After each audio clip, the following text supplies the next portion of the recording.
This is KPFT Houston, 90.1 FM and FM HD1. Support for KPFT and The Prison Show is provided by the Cohen Parole Law Firm. For almost 40 years, Gary Cohen has helped represent incarcerated individuals throughout Texas obtain parole and fight parole revocations. We protect those who have fallen short of perfection from the wrath of those who believe they have attained it. For more information about Gary Cohen and his associates, Alan Bennett and Gene Anthus, you can find it at the website, parolelaw.com. You may also contact them at 512-476-6201. Listeners should be aware that the following program contains language and audio images which may be found disturbing and may not be suitable for your snotty-nosed little brat who probably cusses like a sailor behind your back anyway. Parental discretion is advised.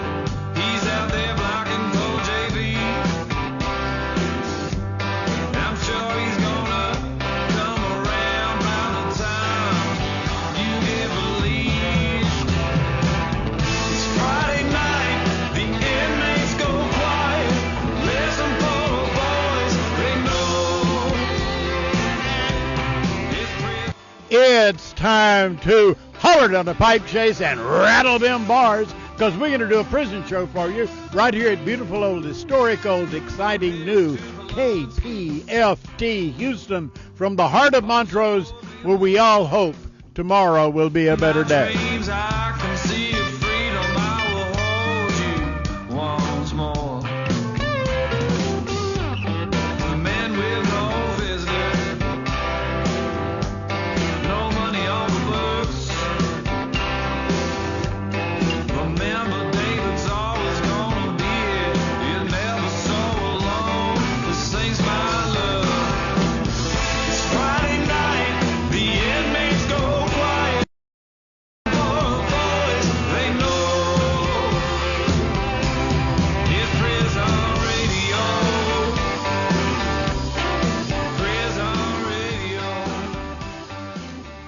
Welcome to the Prison Show. I'm supposed to talk loud, so I'm going to be talking loud. I'm getting a thumbs up from Athena. So far, so good. Let's see if I can keep, because, you know, I'm very mousy. That's a polite way to put it. Hey, now.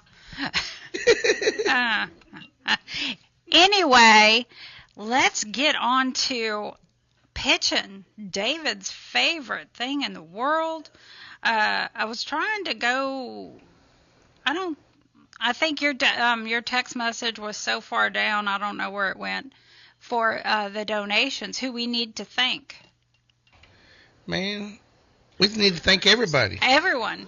Yeah. Every single person. No, but we had a list of folks. You're right. Mm-hmm. How far down was it? Did I send it in the messenger? Or...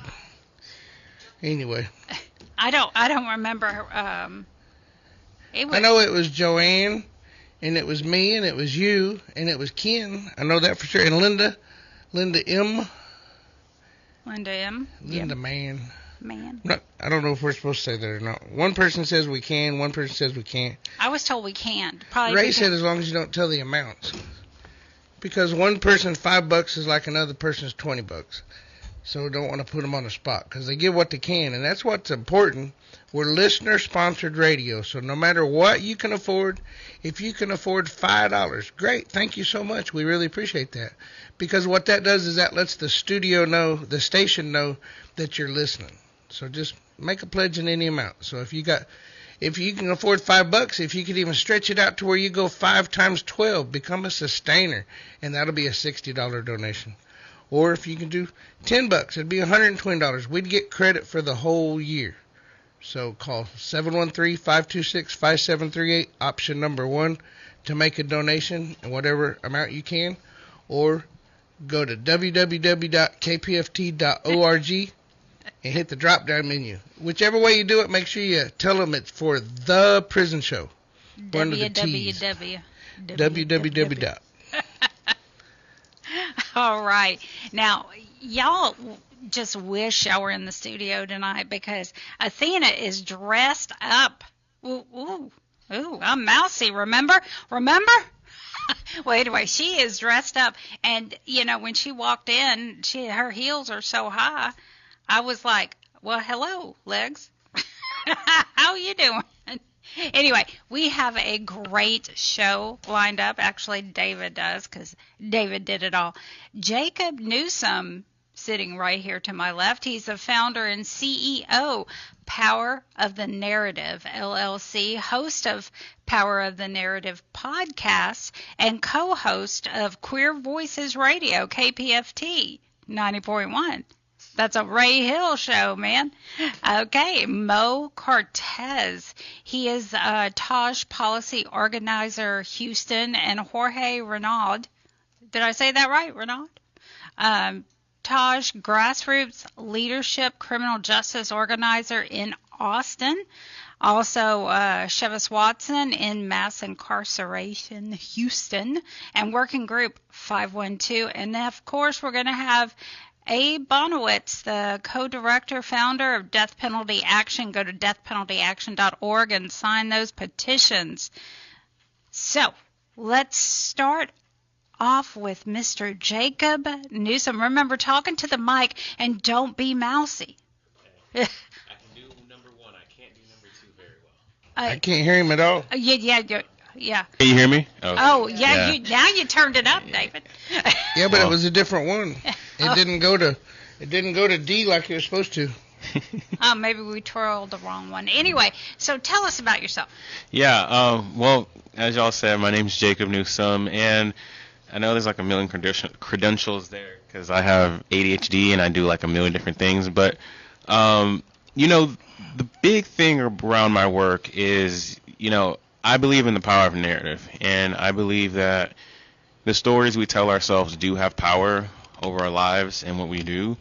And so that motivated me to create my podcast, which I invited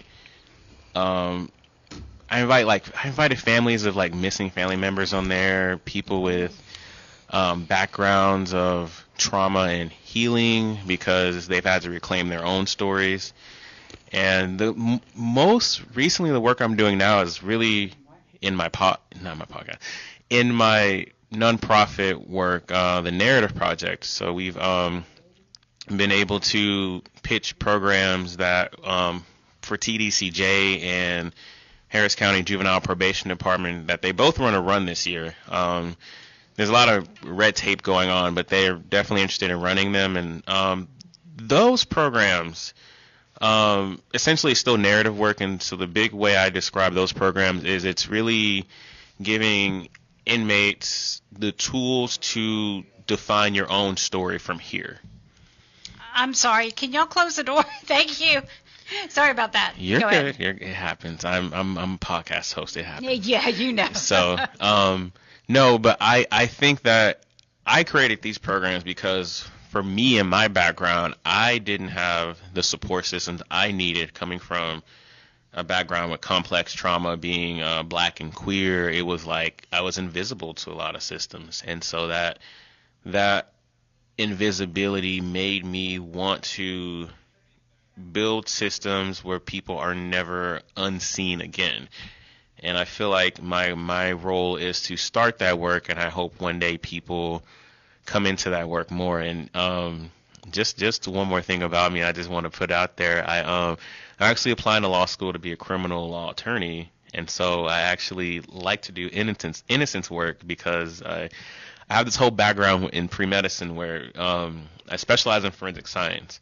And so there's a guy's case that I'm working on that I actually finished. I helped him finish the packet for the Innocence Project because there was like some of these cases you just look at and you're just like, who prosecuted this? Like the deeper you go, the madder you get. And so I'm a part of a couple innocence groups where I said, hey, like, send me some cases that where you think that the person is probably innocent, like, and I got like a million cases, and I was just like, oh my God, this is bad. It's overwhelming. It is. I actually was gonna tonight or tomorrow make an intake form because you have to divide some of them out, because some of them are people who are claiming that they're innocent, which, you know, and I'm not a judge of say who's innocent or not, but the thing I look for in those cases is like, what is like the structural, like what is the thing that could collapse this case? Like, you know, untested DNA. That's always something where it's like, if the DNA was tested, would this conviction still hold up? And so, but all that to say is that, like, you know, I feel like I ground a lot of my work in human dignity. Like, you know, we need to be committed to building a world where humanity is preserved, that people don't die in silence. And I feel like that's been the center of my work, really. So. And that, yeah, people should not die in silence. Absolutely not. So how are you working with anybody within TDC? That is a good question, because, oh my God, there's so much red tape in TDC. Yes, there is. So, well, I have to start with even getting in contact with people. I feel like the chaplains are like the way to go. You know, some are receptive and some are not. Like, I had a call this week where I was like, yeah, like, I want to do this healing program in your prison where we teach the inmates emotional intelligence and coping skills. And she was like, absolutely not. No. And I was like, wait a minute, coping mechanisms? And she said no. She's like, absolutely, we don't want that. No. And I was like, why would that be beneficial, right?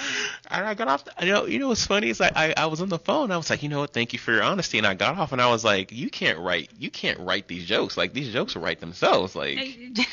But communication wise, you know, the chaplains will put me in contact with the wardens, and then like I sent an email to the memorial unit warden, and he was like, yes, please bring this to our yes, please bring this to our prison. And it was slow moving, to be honest with you, because I emailed them like last year, and then the committee was just like last week was like, you know, please, you know, find units to finish this up. And I said, okay, because I know that, you know, no matter what setback I go through with this work, is that this work is needed. And what is giving me hope is to implement this work for the first time and see men and eventually, you know, women, non-binary, whatever, people benefit from the work that I started. And so that's pretty much been the process. I email blast wardens. Like, if I don't get an email, I'll wait a couple days. I'll be like, hey, you know, coming back to this. That's my guy. Yeah. When it comes to getting attention and, you know, getting the right attention, I email blast. I can break through administrative walls all day. Like, but so that's been the process, and I think they're actually starting to like me. So. So do you have other units that you may start in that you're looking up? So for sure, like if we're talking TDCJ, for sure Memorial, and then I'm trying to get in contact with, what's his name? Carolyn or Carol? Is Carol something? Carol Vance, yeah. The unit. I was getting in contact with them. And the warden wanted to talk to me, and then we couldn't get each other. Like, she's like, I'll get in contact with him Friday when I'm back. And then we couldn't get it lined up. So she's going to get an email blast Monday. Absolutely. like, hey, you said you want to talk. We're going to email blast you. But and then as far as, and then because I have work in the Harris County Juvenile Probation Department, which we offered a 6-week program to them, but they want to start with a workshop, which that's completely fine. It's just like the director's busy and then I'm busy, so we're trying to line things up in March so I could do the workshop with them. The workshop's called I think it's called When the Mask Comes Off. So I'll have them make their own mask. You know, you put different stuff in there, like, you know, who you feel like the person is, like, right? Like, because we all wear masks, right? Mm-hmm. Like, we all wear masks, and it's for juveniles, it's teaching them that the mask exists. And so I think it'll be a very powerful experience, you know, with these things too, since they involve psychology. What I have seen in these programs, like social emotional learning programs, is that they don't include safety enough. And so when we're working with trauma and working with people who may not have had these techniques before, when I'm creating my programs, I'm always thinking like, how can I make this safe? Like what, and you know, what I came to the other day was that I think that nervous system regulation comes superior to insight. There is no insight that is so worth it that someone leaves one of my programs dysregulated, you know. And that's what I have to keep in mind, is that, because like part of me is just like, yes, like, you know, I put myself through a lot of intense growth programs and therapy and stuff, but I was like, you know, maybe that's not the path for some people. Maybe intensity isn't right. Maybe it is the slow momentum of growth. Maybe it is the safety of growth that will bring things, that will bring the change. But all that to say, yeah, that's where I'm at. So if someone on the inside would like to get in touch with you, where would they write? Snail mail. That is a good question. Can I leave my information, or? Well, we want to, or would you rather us just put our address and then we can get those to you? Forward it to me, yeah, because the nonprofit. So, the nonprofit address is actually my home address, which I don't mind mail to my address if I can give it to y'all. I don't. Oh, well, can you want to say it over there? Yeah. No. Okay. No. Yeah. That's fine. Well, Miss Linda says hers all the time. Yeah, that's fine. Because I could give y'all my email. That's where I get everything. But the guys and gals can't email you. Yeah. Yeah. So just forward it to the Prison Show, and then they'll forward it to me.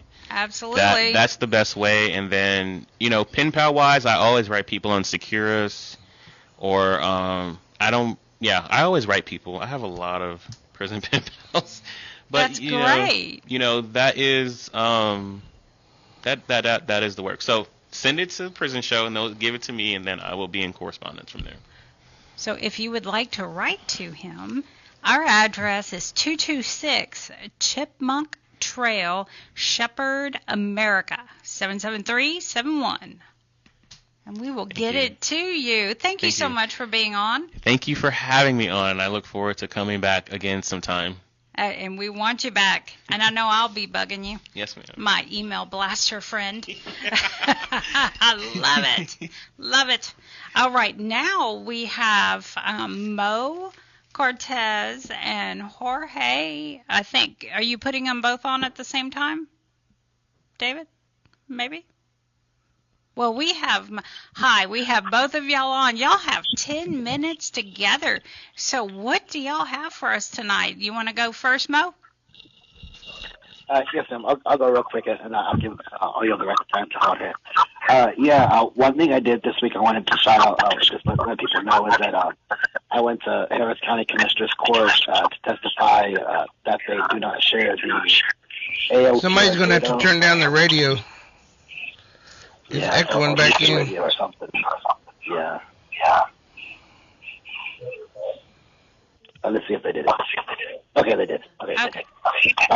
So the automatic license plate readers, they're those little those things that you see in the intersection.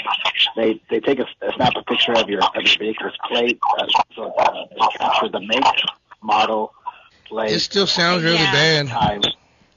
Yeah, I thought I guess, or whoever else, I guess, hit mute. Is that Jorge? Jorge, yeah. You got a radio on? No, I don't have anything on, brother. Huh. Somebody's echoing back. It's weird. Yeah, that is weird. All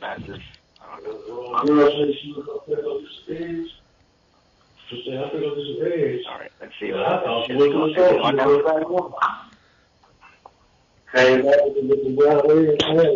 on the radio. Can I get you? Have it better now? I'm on the radio. I'm going to be on the radio for about 10 minutes. All right. Okay.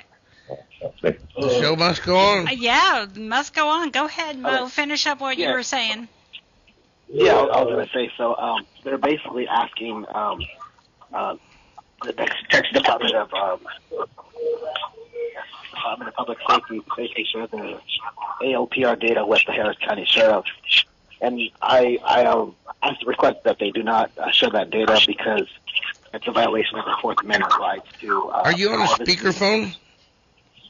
No, I'm on my regular Android phone. Okay, I don't know why it sounds so bad. Yeah, I don't know what it's doing either. That's not good. Still did an echo. And I guess one more thing we did is what's coming up. We're doing a jail letter writing project. It's led by our participatory defense program. Letters received from the TDCJ are answered and responded by volunteers and staff. We make it campaigns from the issues and concerns that have risen up, and then we invite people to come out to one of our monthly meetings on the third Thursday of the month. And the last thing I'll have is if you want to mail us any letters or anything, correspondence, P.O. Box is P.O. Box 88235, Houston, Texas, 772. I don't have the other part. 77288. There we go. And I'll yield it over to Jorge. All right. Thank you, Mo. Hey, Jorge, you there? Yeah, I'm here. I'm sorry that happened, man, because I know Mo had some really good. What is going on now? Hello? Hang on 1 second. We're trying to figure out how to get Mo. There we go. Go ahead, Jorge. The show goes on. The show goes on, right? Yeah. First, a shout out to y'all, man. A shout out to all the listeners. Thank you for being here. Shout out to the first one who came on, because he was talking about narrative theory, right? And, okay, my name is Jorge, and I am the criminal justice organizer at Grassroots Leadership in Austin. And this is kind of my second go-around. I was here like maybe 10 years ago. And what I'm here to do is talk to folks about a couple of things. First is, of course, Texas Advocates for Justice chapter in Austin. Texas Advocates for Justice began, or it was taken under the wing, should I say, of Grassroots Leadership in 2016. So this is like our 10th anniversary. And there's been a lot of criminal justice leaders at the ACLU, at DREAM.org, at quite a few Texas Civil Rights Project, Texas Criminal Justice Coalition that came out of TAJ, right? Which was one of the first places in Central Texas that said, you know what? Formerly incarcerated individuals need to be integral in the day-to-day operations of social justice nonprofits that are moving in this arena, right? So what we did is we provided a space for them to come in, for them and their loved ones to meet, to educate themselves on how to change systems, how to go to the Capitol. I know David and I talked at the Capitol. I want to say, I'm not sure when that was, David. I want to say, 13 years ago. Ban the box. Yeah, exactly. A third chance. Yeah, actually. How to mentor other FIPs, how to form community, right? And of course, it's kind of become normalized now, right? I mean, almost every social justice nonprofit worthy of its 501(c) has formerly incarcerated individuals or directly impacted individuals in positions of responsibility. Well, the last couple of years here in Austin, right? Well, you know, they had the pandemic, and then they had, of course, Operation Lone Star. And to its credit, grassroots leadership and senior leadership and everyone there and people who came before assumed leadership positions along with, you know, ILRC and Texas Civil Rights Project and other groups fighting OLS. So TAJ kind of took a back seat. That was okay. What we're trying to do now is amp it back up. So what I'm doing, I'm inviting folks, FIPs, directly impacted, anyone who has any sort of criminal justice involvement, to holler at us, to come to our meeting. Our next meeting is March 25th. At the Grassroots Leadership offices at Austin, 7910 Cameron Road. It's square 183. It's Cameron Road. We got a really nice space there. We will feed you. We will honor you. We will give you a hug and give you a safe space. And what we're trying to do is amp up the program. We do a lot of collaboration with other Austin area groups, right? Texas Harm Reduction Alliance, Vocal Texas.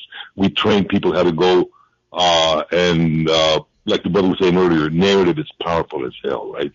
And try to train them how to, while of course them using their voice, but give them some of the protocols and the history and what the legislators, how they want to hear stuff presented to them, right? And we've been pretty instrumental in passing some decent legislation.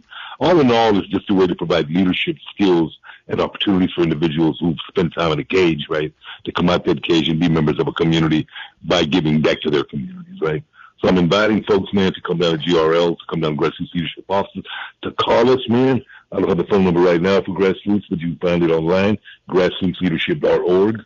And then the next thing I want to do is, if you're around Austin, we still have two great programs for our move on.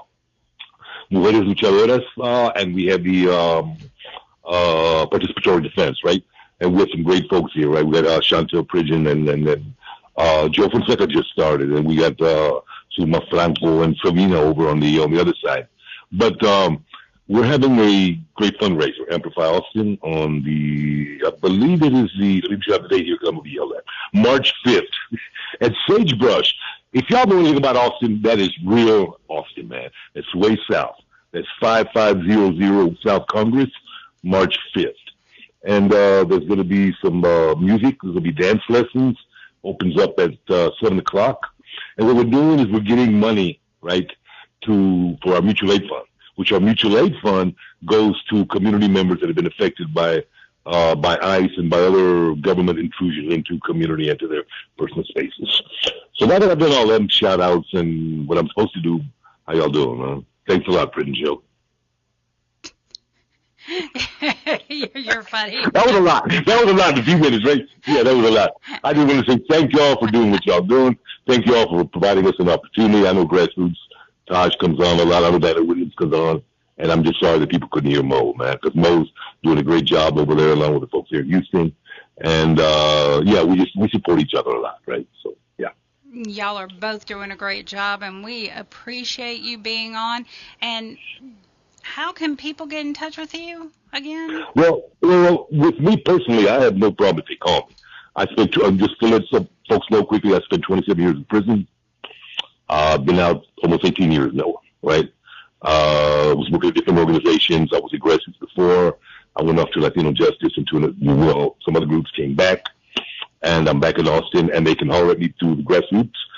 They can call me. I don't care if my number's up there, 512-825-9052, especially if they have been incarcerated, if they're looking for assistance. We don't provide direct services, but we can surely find places in Austin or people in Austin who will provide direct service. What we do is give you the tools so that you can get into the policy arena, into the advocacy arena, so that you can change the system that encaged you, the system that still enslaved you, the system that enslaved your community. That's what we do, right? As Taj. And what we have ebbed and flowed with the numbers and with our influence, and again, a lot of that was political influence of the people who've come in. I'm not going to name any names, but the systems of oppression get stronger than they wane, and a lot of that has to do with how well trained the individuals who've been through the system are, how much they participate in challenging those systems.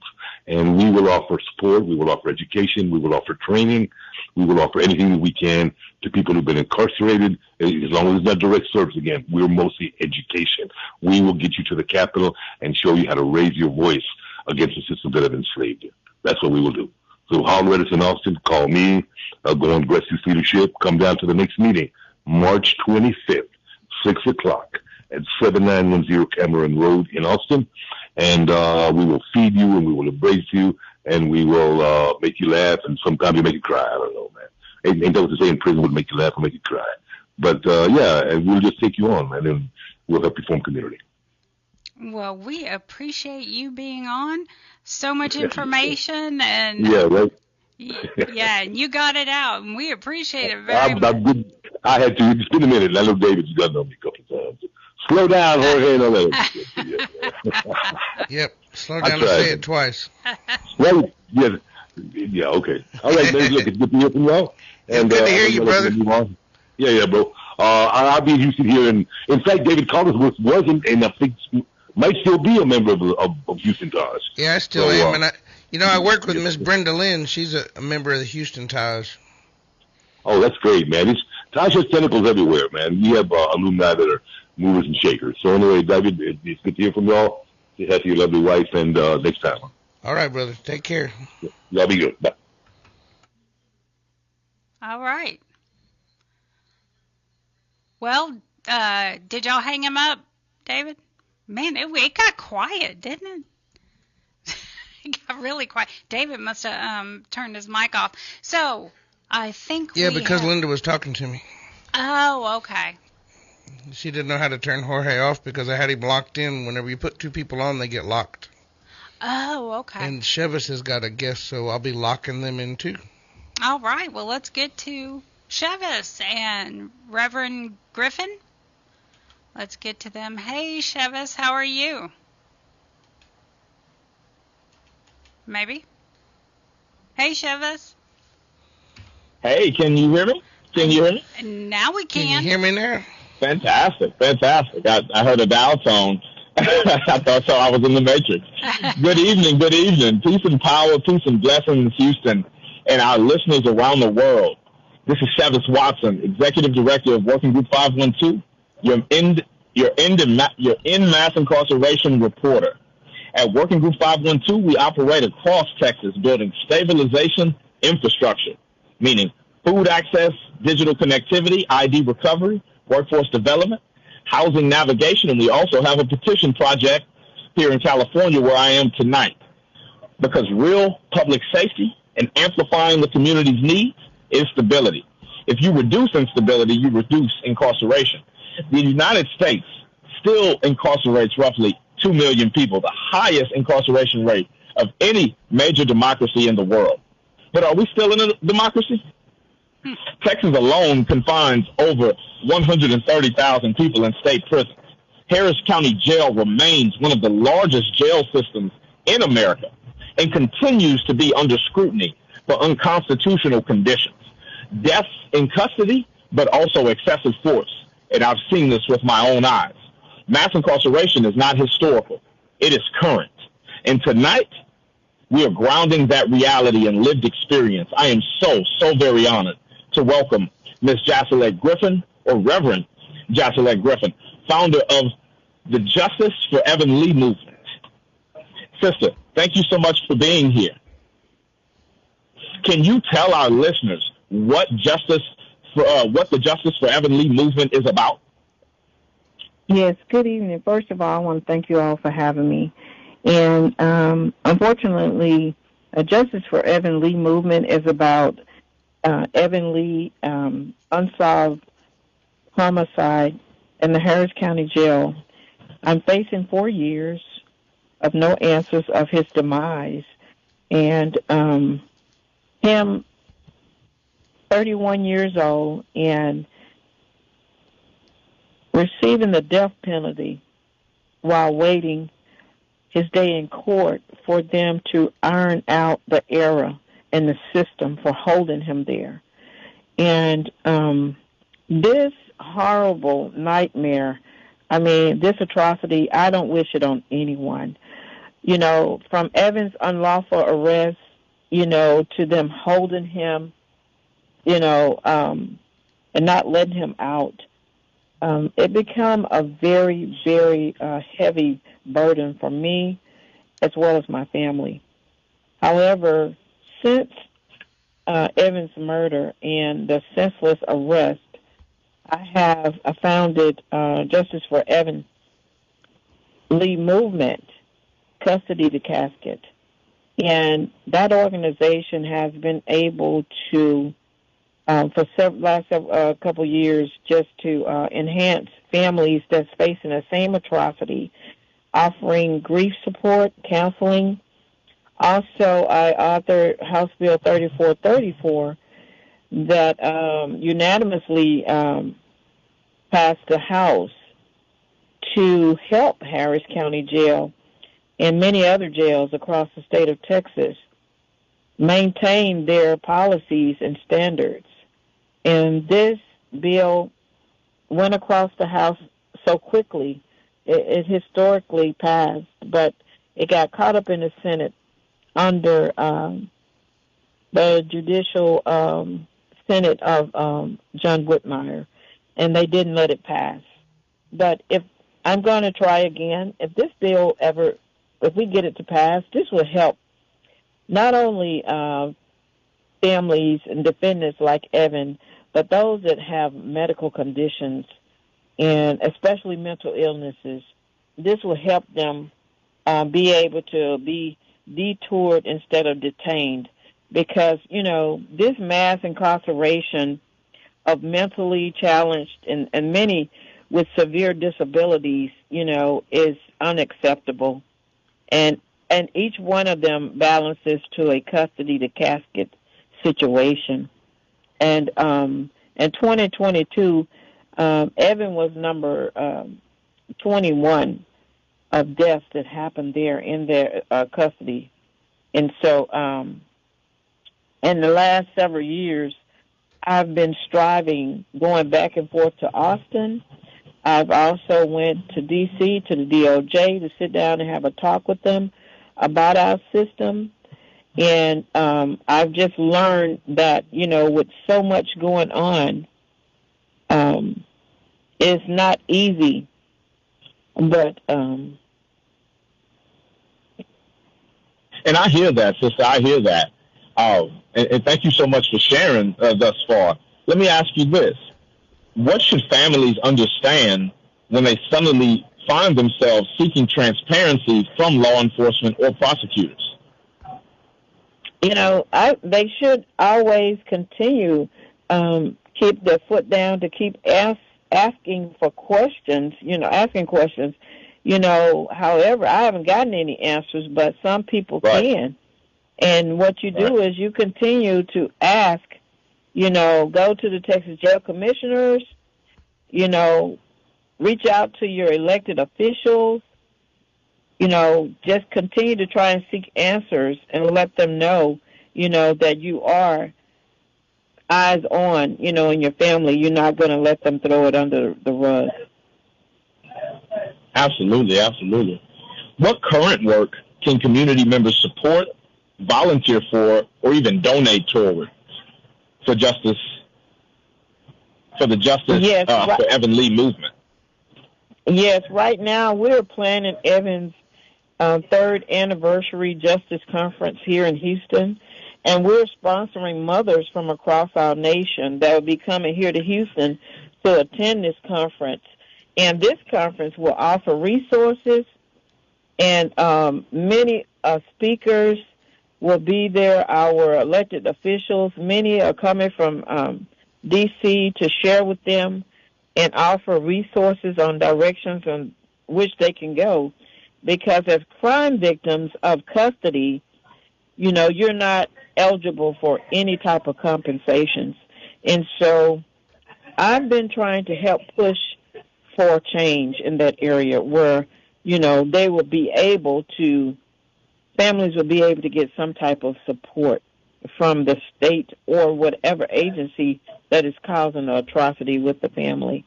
And you are more than welcome to reach out to me, Reverend Jocelyn Griffin, Justice for Evan L, the number 22 at gmail.com. Also, Justice for Evan Cash App, and also 281-536-1373 to receive Zelle donations. But for more information, we'd love to have you volunteer with us.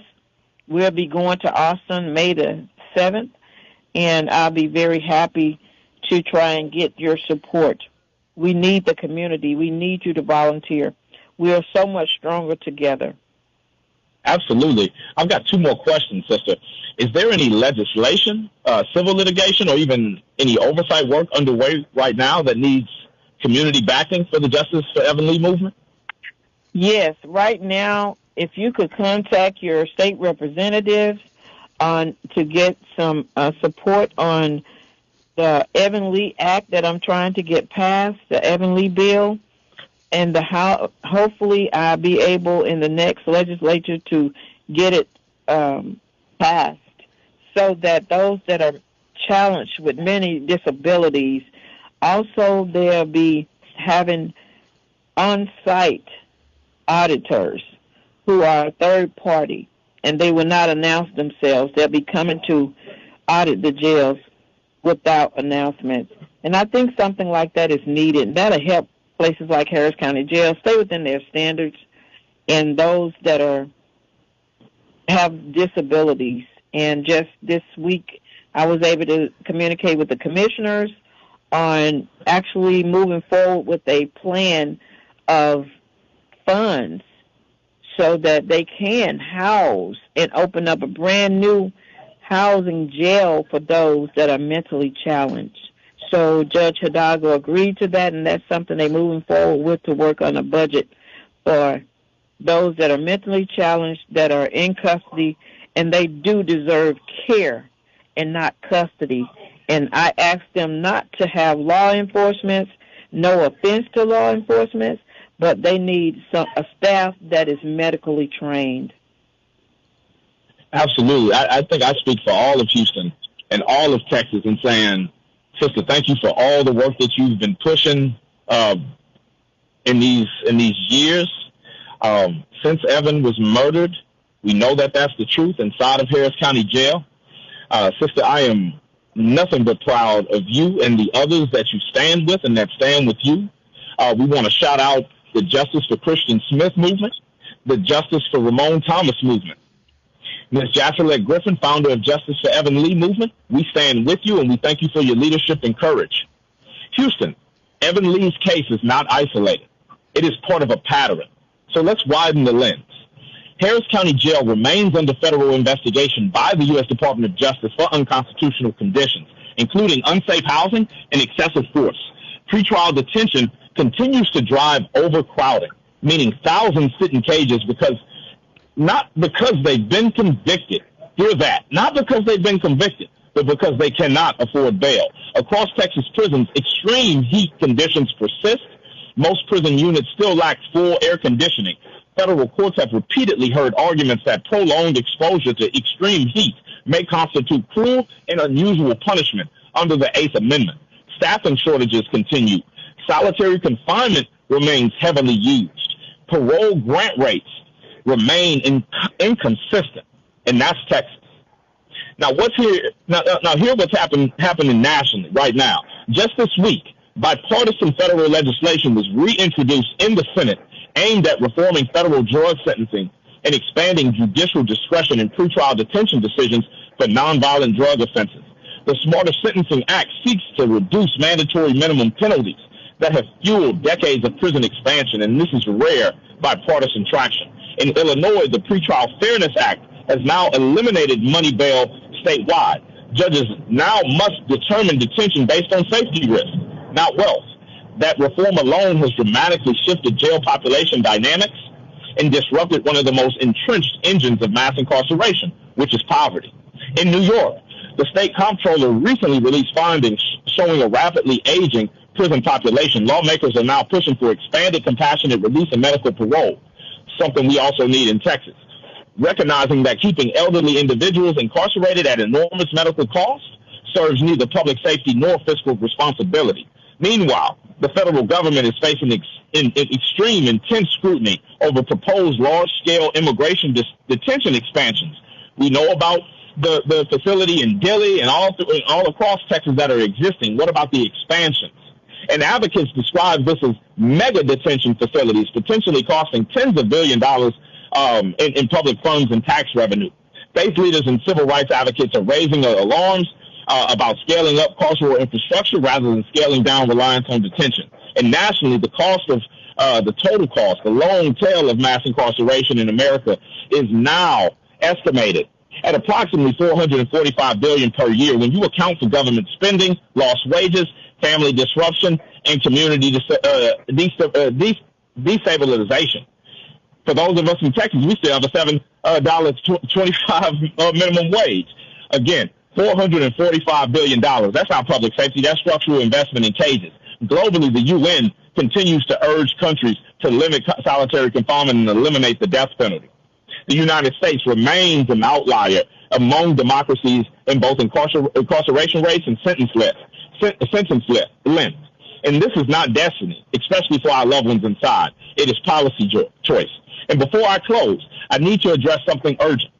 Sonny Burton is scheduled for execution in Alabama on March 13th. Again, Sonny Burton is scheduled for execution in Alabama on March 13th, and Alabama has recently used nitrogen hypoxia, a controversial execution method that has drawn international human rights scrutiny. If you believe the state should not wield irreversible power in a system that has repeatedly proven unworthy.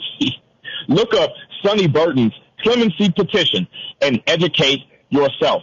And forgive me, not clemency, but we're trying to get in the way of this execution. We are asking the state to stop this. The death penalty is permanent. Our justice system is not perfect at all. Houston, I'm on my way out. Mass incarceration is not just about prisons. It's about policy, economics. It's about who gets believed and whose life gets valued. Tonight, we heard from a mother demanding accountability. I know we're speaking to other mothers and fathers, not just in Houston, not just around the state, but around the world. We've examined federal reform legislation. We've discussed bail reform. We addressed aging prison populations, and we confronted the financial cost of incarceration. Did you hear also that we acknowledge the global human rights frame? The question is simple, and I'm asking all of our listeners. Do we continue expanding detention infrastructure, or do we invest in the social infrastructure that makes detention unnecessary? At Working Group 512, we choose stabilization over incarceration. The Griffin family chooses truth over silence, and this show chooses clarity over comfort. Houston, stay vigilant in these times. Stay organized. Stay compassionate. This is Chivas Watson, your in-mass incarceration reporter, and also your man with Working Group 512, your executive director all over the country trying to help communities. We are on KPFT 90.1 FM, The Prison Show. Good night. Thank you, Ms. Danny. If there's, should I leave my information, you can always call 953-3980. You can always call us at 832. I'm getting the number, Ms. Danny. Yeah, just changed it. 832. I want to make sure the brothers inside have this. We've been trying to get in touch with some folks, and their information has recently changed. We are at 832-598-1357. You can always reach us on our link tree. That's linktr.ee/WG512. David, Miss Linda, Danny, it's been a pleasure. Thank you all so much. I'll stick around for a couple of questions that you might have, Miss Danny. I know I always, the last few months, I can answer really quickly. Actually, we need to get on to our next guest, but we appreciate you being on, Chivas. Absolutely. Thank you so much. Thank you. Bye-bye. All right. Now we have Mr. Abe Bonowitz with Death Penalty Action. So let's get to, I know we had 2 callers, so we have to figure out the phone system. We're coming to you, Abe. And, of course, he's going to have some great information. And now, hey, Abe. Well, hey, how are you all doing tonight? Chivas, I hope you're still hanging in there. Can you hear me okay? Sure can. Okay, great. I'm actually got a special guest with me tonight. Well, bits of information. I'm in a parking lot, waiting to go in to get a delicious Italian dinner here in Rancho Santa Margarita. Rancho Santa Margarita, which is out in Southern California, about an hour south of Los Angeles. And just out here meeting with folks and organizing, all that sort of thing. But Death Penalty Action is, here to shine a spotlight on all the executions that are coming forward. It's actually looking like we may have a bit fewer numbers of executions in 2026, but except in Florida. Florida's going gangbusters. Just this evening, they set another date for guy named James Duckett on March 31st, which means that Florida's going to have 3 executions within the month of March. Its next execution is on Tuesday, March 3rd, Billy Percy, and then March 17th, Michael King, and then March 31st, James Duckett. And in between that, Chivas was just talking about Sonny Burton, he's on the 12th, but probably the next Texas execution, and that, of course, is Cedric Ricks. And so, Cedric, if you're listening, if you can hear us, shout out to you and big hugs, and we hope you're hanging in there, and lots of people are praying for you. And of course, also shout out to Rodney Reed and Melissa Lucio, still incarcerated, even though everybody says she's innocent, and we just can't get that Texas Court of Criminal Appeals to rule on the motion that has been over a year. In November, it was over a year since the final filings when the judge who sentenced her to death and the current county prosecutor said she's innocent and should be freed. And there's still, it's over, was it November, December, January, February, 15 months now since the last bid. And this April will be 4 years since she came within 2 days of being killed. It's just outrageous. And so much more that could be said. Also, shout out to James Broadnax, also on Death Watch in Texas. But after the 17th, after the 31st, we might have a little bit of a break, except for in Florida, where it seems every 1 to 2 weeks we're going to have an execution. But if it weren't for Florida, we'd be getting a number of weeks off. Anyway, so much more that KP said, so much chaos in the world. But I want to introduce to you my friend, Lisa Van Poyck, who is here with me. She lives here. But we've never met in person, right? But we have been Facebook friends for a long time. But Lisa is the sister of William Van Poyck, who was executed in Florida in 2013. And she is a hero to me, a real hero, because what she did is she created a voice. She made a voice for Bill. He was a prolific writer, and he was famous for the blog that he had. He also was one of those people that was not the actual killer. You know, he and another guy tried to break somebody out of a prison van that was being transported, and the prison guard got shot, so that's why he was executed. But he wasn't the actual shooter. And he was able, because of Lisa, to create and have a voice in the world and make a difference.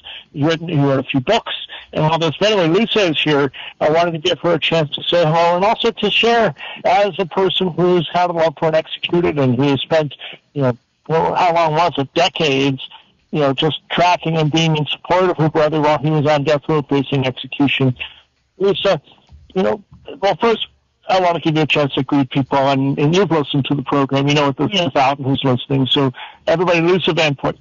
Thank you very much, Abe, and thank you, Prison Show, for sending out all your great shows, everything you do. You're one of the great members of the death penalty abolition movement, and I thank you so much for what you're doing. And as Abe said, yes, my brother, William Van Poyck, he was executed for a murder he did not commit. And that was on June 12th, 2013, when Pam Bondi was Attorney General of Florida.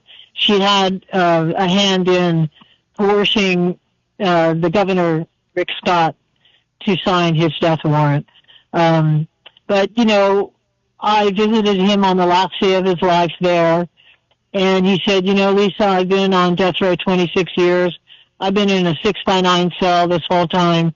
I'm ready to get out of here. He said, I've done everything I can. I've helped these guys on the road as much as I can, and I've written 3 books. I'm ready to go. I've made my peace with God. I'm ready to go. And his last words were, set me free. And I was across the street in the vigil, and with so many people, the Floridians, to the alternative to the death penalty, they were there. And I was able to read a letter of Bill's that he sent me a couple of hours before he was executed. But anyway, I just really am so grateful for Abe, what he does, and for Prison Show, what you guys do, for everybody that is fighting this horrific, barbaric death penalty. I just pray that one day the United States will get together with the rest of the world and abolish the death penalty. Thank you very much. Lisa, I wanted to just ask you, if there was one thing that helped sustain you as you were there to support your brother all those years, what would it be? What advice can you give to other people that are just waiting out their loved ones in prison and wanting to be supportive to them? Well, I prayed a lot about it. And of course, Bill had a spiritual advisor that would come visit him. I moved from Las Vegas to Richmond, Virginia when he was in Richmond on that death row. And just to be clear, Bill was moved from Florida to Richmond because his co-defendant, Frank Valdez, was stomped to death by guards. By guards in his own cell. Right, because the victim in this case was a corrections officer. Right, and my brother witnessed. It was just horrendous. And they moved him for his own safety up to Virginia. So when that happened, I moved from Las Vegas to Virginia so I could visit him every weekend, which I did. And that, just being able to visit him for the last few years of his life every weekend was something that, I was able to bond with him in a way that I never could before. But for anybody who has a loved one incarcerated, if they can visit, just the letters that you send to them, those guys just wait for those letters. And that's, my brother told me that these visits and these letters were his lifeline to the outside world. And he said, when you guys come visit me, it's like I'm not in here anymore. I have this few, hours, 6 hours in Florida that I can just not be on death row. I can be with you, share your stories and your experiences out there. So that's what I would suggest is, any visits or letters that you write them, they just hold them precious. So that's my advice. Thank you. Danny, any questions for myself or for Lisa? No, Abe, but you may want to mention your address again just to make... Sure. So we've got a new address, and I'll just say again, it is... it's devastating, every one of these executions and the continuing rapid pace. And hopefully it'll slow down, and it is slower, except for in Florida.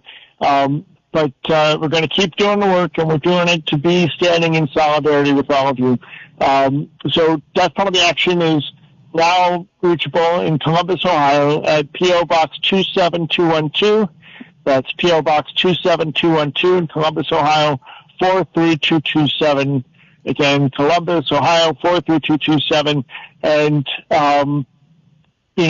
we will watch for your letters and respond as we're able.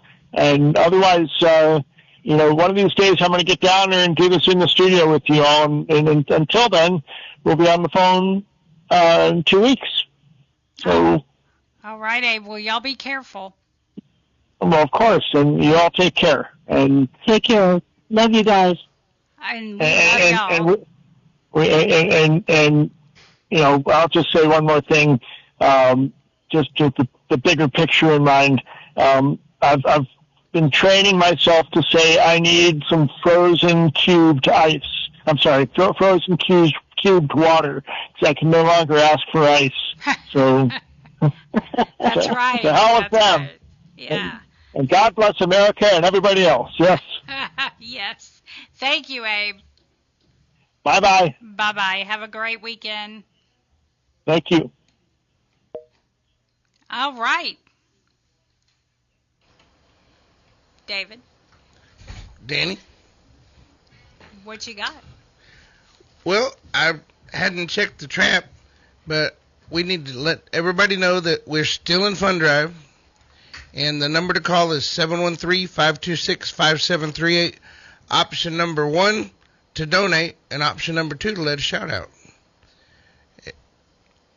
Yeah, you can do both. You can do both. Yeah. It'd be kind of nice. It would be. I was thinking about playing a Buzzy Martin song. Play Buzzy.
prison game. When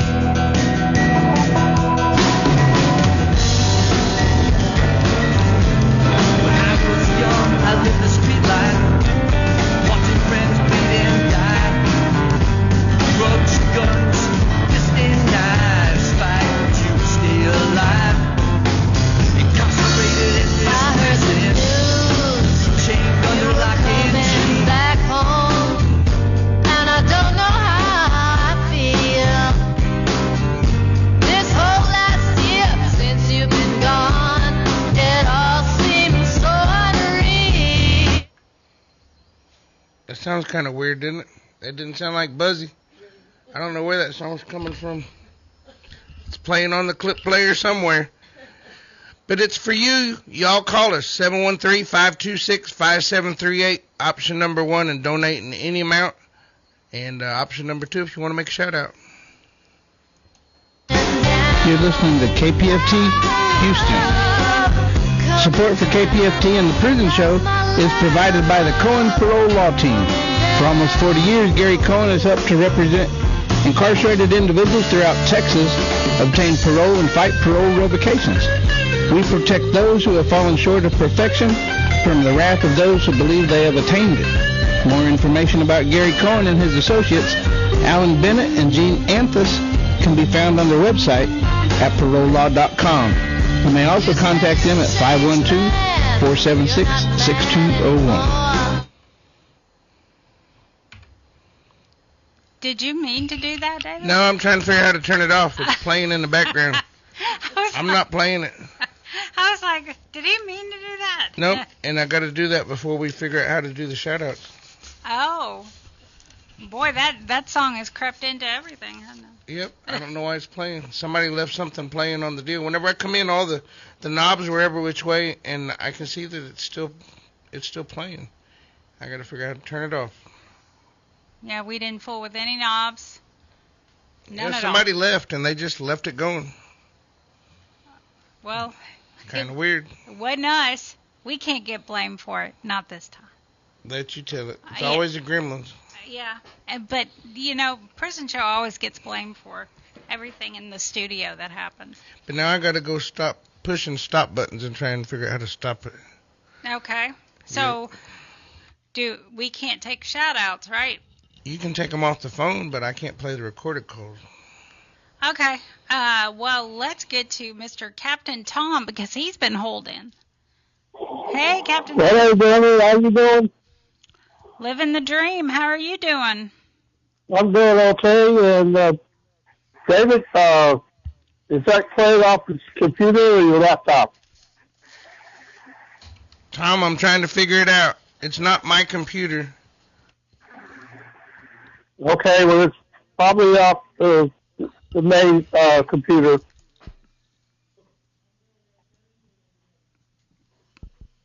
Well, okay. Anyway, you get it figured out. Give a shout out to my incarcerated veterans and my homeless veterans. Special shout out to John Michael Armstrong, and special shout out to Bob Dead. And we hope everybody's doing okay. The hot weather's coming up, so try to stay cool, guys. Anyway, as always, I pitch for KPFT for the Prison Show, so I'm going to do my pitch right now. You can donate to KPFT Prison Show by going to kpft.org or call 713-526-5738 or text the word again to 713-526-5738. And also, in honor of my 10 years of service to KPFT, my anniversary, you can give $10 a month to KPFT. All you got to do is pick up that phone and give us a call or use that magic plastic. We're waiting on your call right now at 713-526-5738. Option number 1. I'm Captain Tom. I'll catch you next week right here on The Prison Show. Thank you, Captain Tom. You have a great weekend. You do the same, Debbie. Thank you. All right. Let's get to Eva.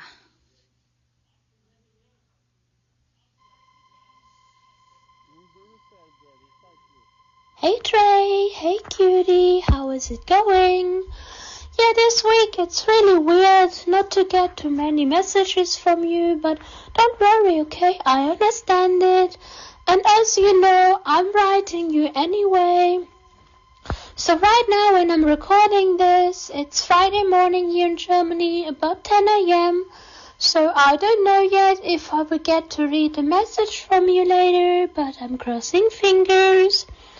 Yeah, later today I might go to a pub and maybe have a Guinness or two.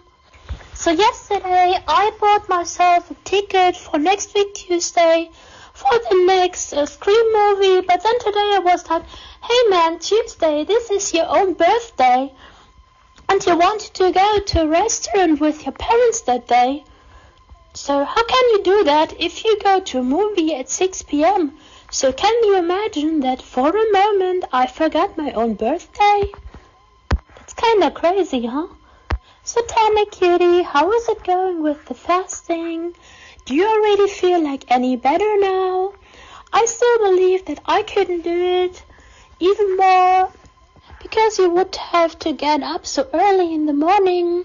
Yeah, as I told you, this really would feel for me like a death in the morning. Anyway, cutie, I really hope that everything goes as you expect it to be, and that you come out at the end of this fasting time as the best you possible. I'm really rooting for you, you know. Anyway, cutie, I would be very happy to get a message from you today, but whatever it will be, just know that I'll wait patiently until you're able to send something again. It's all good, you know. Besides that, as always, I want to wish you a nice weekend.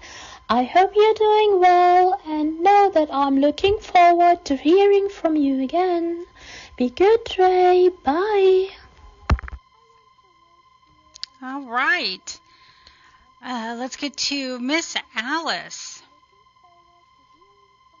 Hi, thank you for taking my call. I wanted to send a quick shout out to Woody on the Polanski unit. I am happy your tablet is still working and I got a message today. I hope you are okay and you're not too tired, that you have been able to recharge and rest a little bit. Here we had a good week. I also had calls from clients for the summer season, and they wanted for me to work for them directly. I don't know if I will do it because it's not very ethical.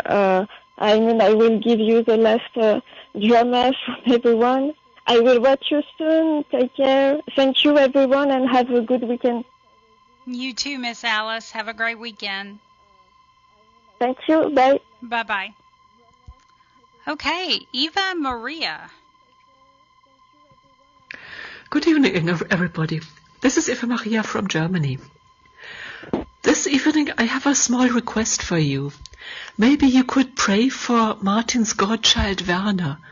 We are a bit worried because he's ill and we don't get a proper diagnosis because we have to wait a long time for the doctors. And I think you could really do this really nice child a favor and pray for him. And I will tell you in the next weeks what has happened, and I do hope that Werner gets the right help. I hope you are as fine as possible. I think it's so important that you exist and that some of you maybe pray for others or try to spread a positive mood and not give up. You matter, you are important. And thanks for praying. I pray for you too. Good night, Eva Maria. All right, thank you, Eva Maria. And now, Bobby.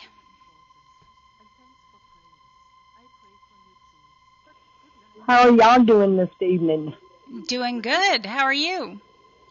I'm doing good and everything. I want to give a shout out to my son, Bo, at the Estelle unit and tell him that Mama loves him, misses him, and one of these days, Mama can be able to come up there to see him and stuff.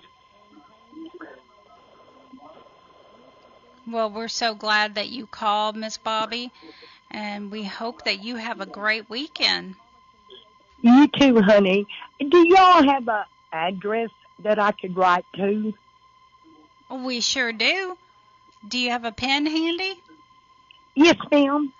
Okay, it's 226 Chipmunk Trail, Shepherd, Texas, 77371. 77371? Yes, ma'am. Okay. I sure appreciate it, and thank you very much. Thank you. You have a great weekend. You too, honey, and bye-bye. Bye-bye. All right. How about Caitlin?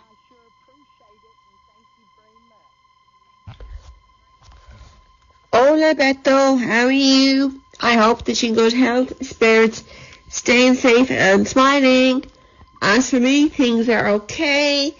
I'm not too long in. I was in work today, and I am chilling out with Belle. I don't know if you can hear her snoring, but yes, she is fast asleep on the couch beside me. Other than that, yeah, things are okay. Everything going okay. I'm off tomorrow, which just means I'm just going to chill, maybe go up to see Elaine and her kids, and other than that, yeah, everything is going good.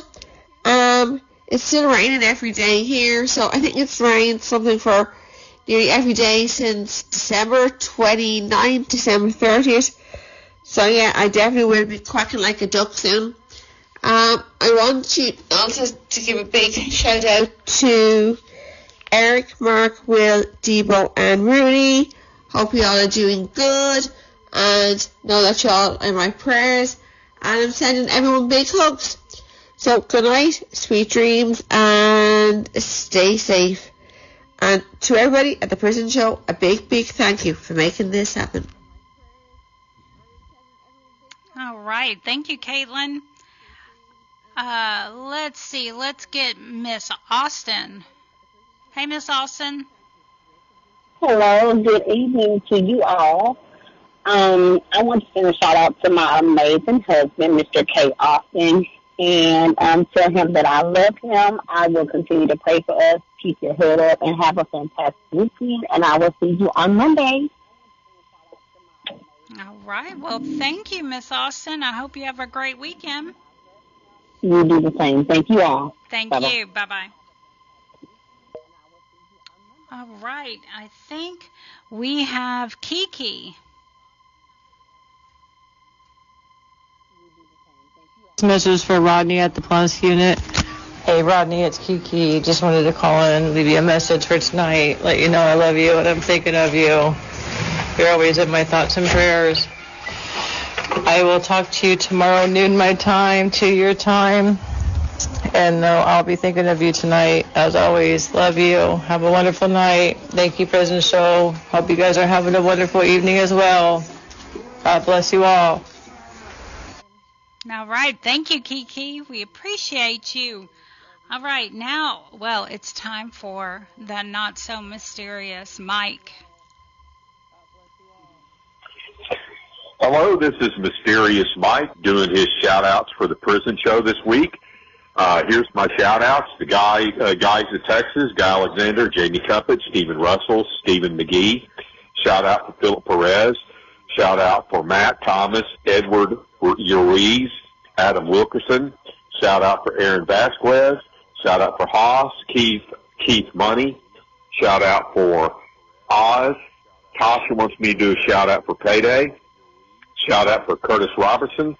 Shout-out for Jesse Cortez. Shout-out for Raymond Lee Cart. And a special shout-out for Clarence Bowman. Hopefully you're doing much better.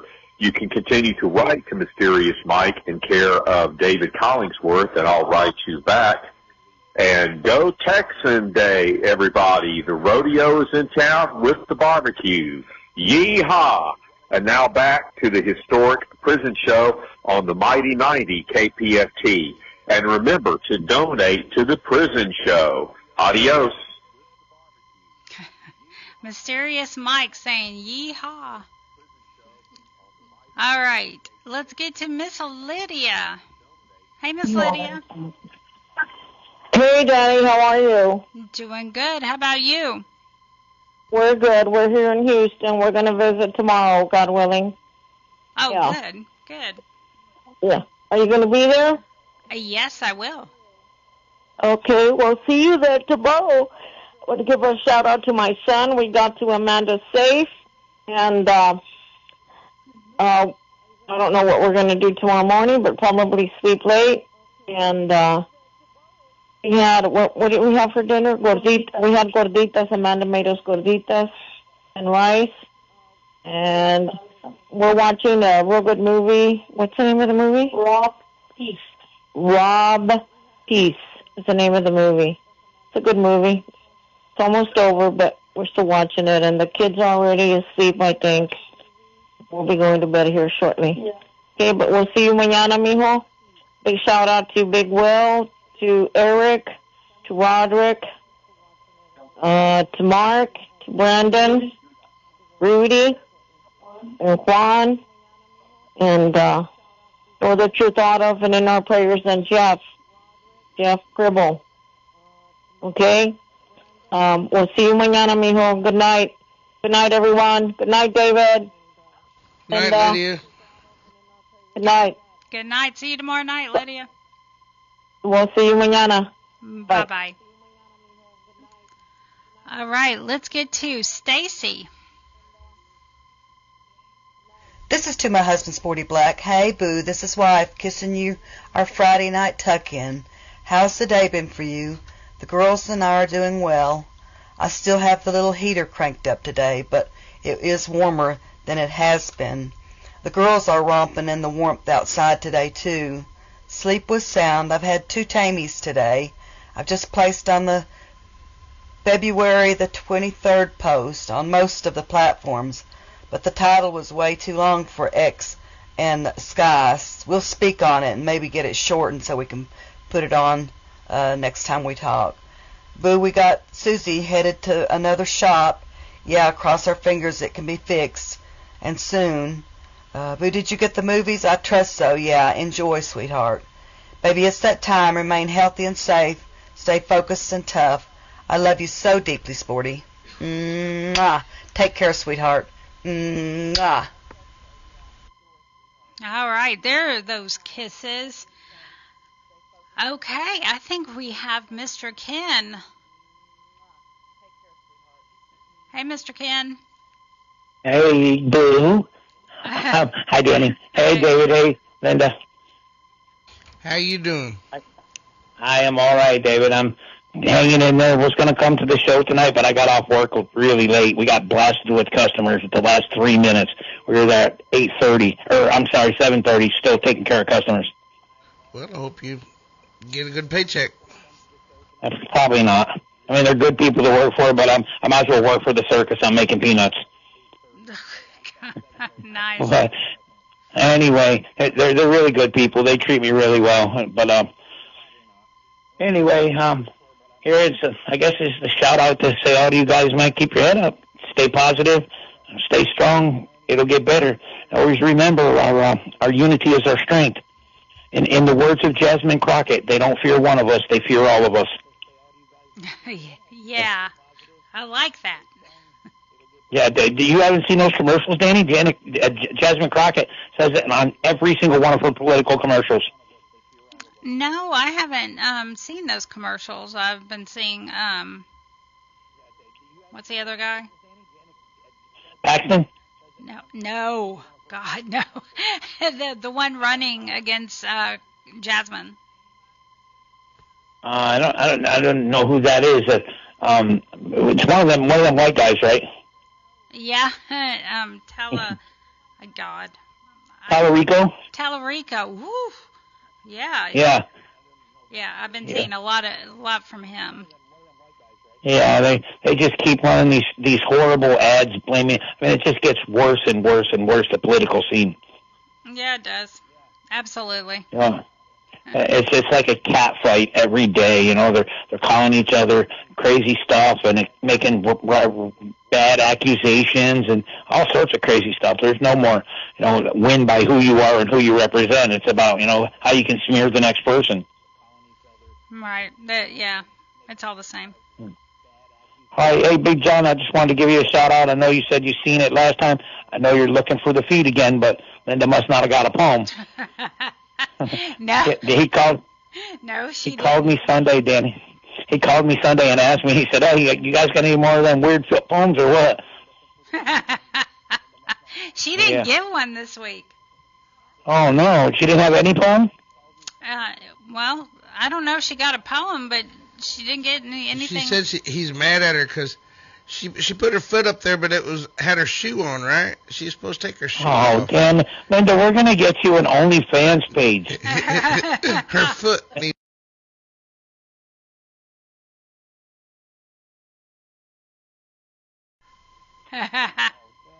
Yeah, we'll get you rich or something. At least we'll get you wealthier. Yeah, ain't that the truth? Yep. Oh, they're making a killing. Yes, they are. Yeah. Well, you have a great weekend, Ken. All right. You too, Danny, David, Linda. Thanks for all you guys do. I'm sure many of the guys appreciate you. I was talking to Linda about the importance of your guys' visits. So I know the guys are thankful for all you guys. I know they're thankful for David and what he does for the show and for all the guys in. You guys held me together for a long time. It was always something to look forward to on Friday night.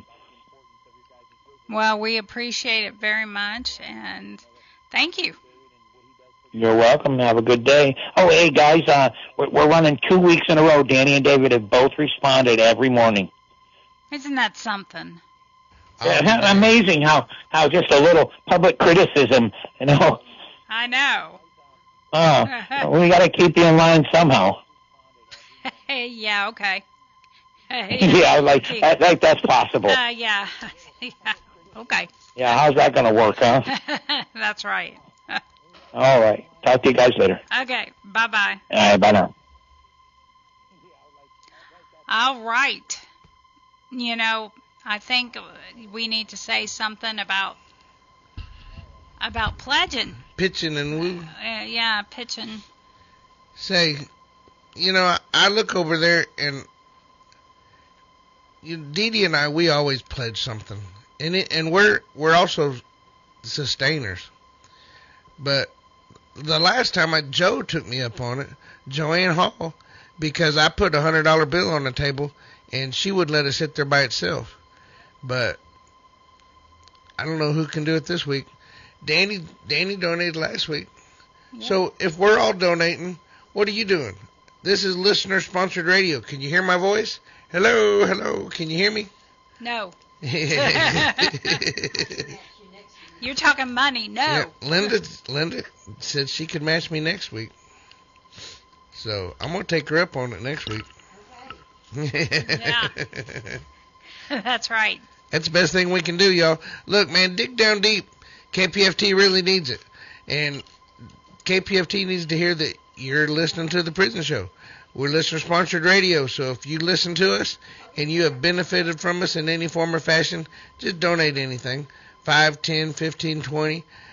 We've got a couple of donators that they donate some pretty big donations. So it just depends on where you're at. Remember that time Coyote, she donated like $7? Yeah. And that's all the way from Korea. Yep. So if she can do it, I know y'all can do it too. Just call 713-526-5738, option number 1. And if you're like me and you don't like talking to people, that's cool.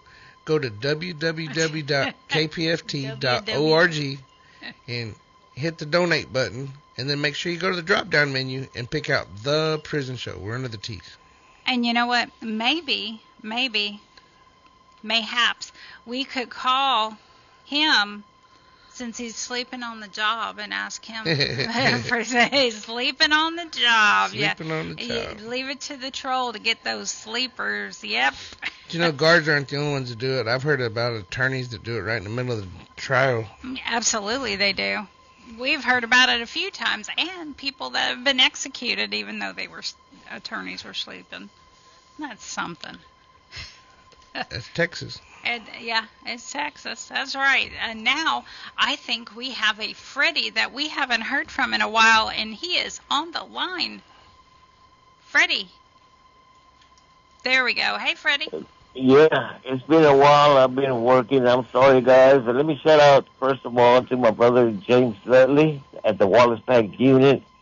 And everybody that's there, I hope by now, if not, Terry, Green, all you guys, man. Most of them I forgot to name. I've been working so hard. I just barely got home. I had a accident, but I'm alive and she's alive. So all is good. I'm probably gonna have surgery on my back. I can't even walk. Oh. But everything's good. Yeah. I was driving the speed limit, which was about 75, and I got cut off by a lady that happened to be on her cell phone. And when I hit the brakes, all I could do was hit that dish to keep her alive and keep me alive. And apparently it just, the impact hurt my back real serious. And broke some of my teeth from reaching down so hard trying to keep the truck from jumping into the other lane. Oh, wow. But we're good. She's alive, I'm alive, and damage is nothing. Damage is nothing compared to life. So I'm just going to probably have to have surgery Monday. I'm going to be in Houston. I am in severe pain. I can't walk. Oh. But everything's good. Everything's good. Y'all keep your head up, guys. And God will prevail in any situation. All we got to do is keep doing the right thing, staying sober. And right now I'm not sober because I had to take a little something to numb my pain. But it's legal. It's legal. It's legal. Yeah, let's put it that. It's legal. Yeah, it's legal. It's legal. By all means, you're going to stay legal. Anyway, is my brother David there? Yep, I'm listening to you, brother.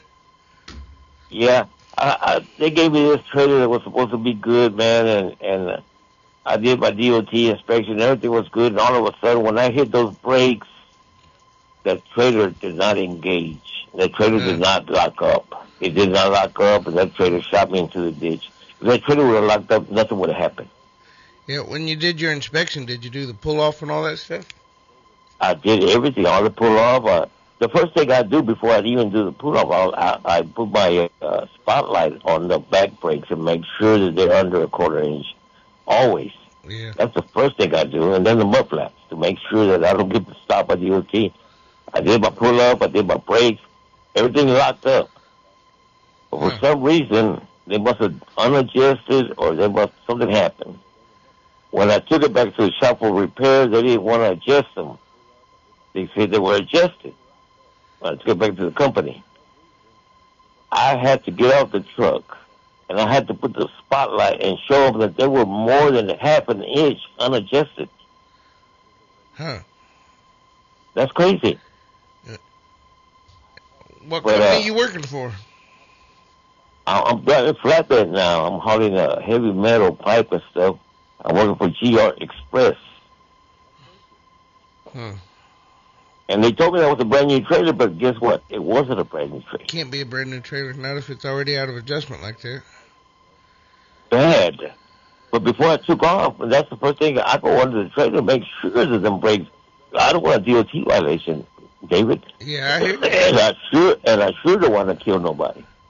Yeah, at least you're lucky enough y'all both walked away. Yes, she got a hefty fine because the camera showed her on the text phone. Everybody's on the phones these days, man.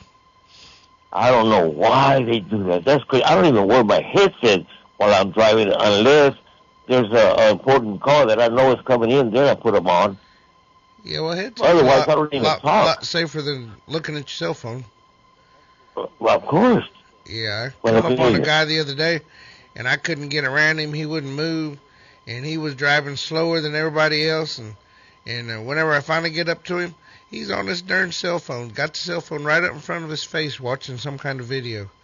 I mean, how in And the that's world? also, but that's crazy. That's crazy. And then when they have Anyway, an accident, they wonder why. They wonder why. But good thing they got them cameras in them trucks, man, and I was clear of everything. And the trooper even prayed because, sir, the best thing that could have happened is what happened because we don't want nobody injured or hurt. I could have, it was a little car. If I would have hit that car, David, that truck would have flipped too. Yeah. We both would have been dead at 75 miles per hour. Now, I had a buddy of mine who ran over a Volkswagen. He never was the same. Of course not. Now, I am seriously injured. I can't even walk, bro. I'm supposed to have surgery or hopefully not. But, well, hopefully the company's paying for it. Oh, trust me. If they don't pay for it, guess what? They got a huge lawsuit coming. Yeah. Trust me. I have a good friend that's an attorney. All right. Well, it's good to hear from you. I'm glad you're alive. I'm alive. I didn't know y'all were doing, what do you call that? Money grabbing? Money grabbing. What do you call that? Fundraising? Pledge drive. I'm going to be doing a donation here. As soon as I hang up, I'm going to donate to it. We appreciate it. We really do, Freddie. I know it. It's for the guys in there, man. It's not for you. It's not for me. That's pretty good. It's for the guys in there, man. I'm going to shoot, I don't want to say, but it'll be more than $7. We appreciate you, man. Okay, I'll do that here in a few minutes. All right. Thank you, Freddie. All right. I love you guys all, everybody, behind it all, men and women. Y'all stay safe. Keep God first. Start doing the right thing. You're free now if you want to be. That's what I did. I was free while I was in there, and I corrected myself, corrected my life. But we come over here, we work, things happen, but God is good all the time. Bye. All right. Thank you, Freddie. All right. I want to wish a big congratulations to Officer Davis from the Polunsky unit. She is pregnant. She's been having an affair with one of the men incarcerated there. So, there we go. Yeah, there she is. Officer Davis. Congratulations. Ken just texted me and said he didn't know I had hair. He said I took my hat off and he seen I had a head full of hair. Yeah. People think I'm bald because I wear a hat. I wear a hat to keep sun off my head. Well, usually when people try to keep the sun off their head, they're either losing their hair or bald. Man, I got lots of hair. I know. So what? I wore a hat since I was a kid. Yeah. All right. So I can tell you this. Ken just texted me and said that was great. Yeah, it was. Apparently, she was upset because it wasn't her finest moment. That picture. Anyway, she is booked into Polk County, so I do know that story is very, very true. Very true. Okay. Hey, did you get Reverend Griffin's address? Did you write it down? Well, that one I can get on her website. Well, I got somebody asking for it, so I thought maybe if you could repeat it. I don't think I wrote it down because I can get it on the... No, I did not. Who's your favorite person? Favorite person? Yep. All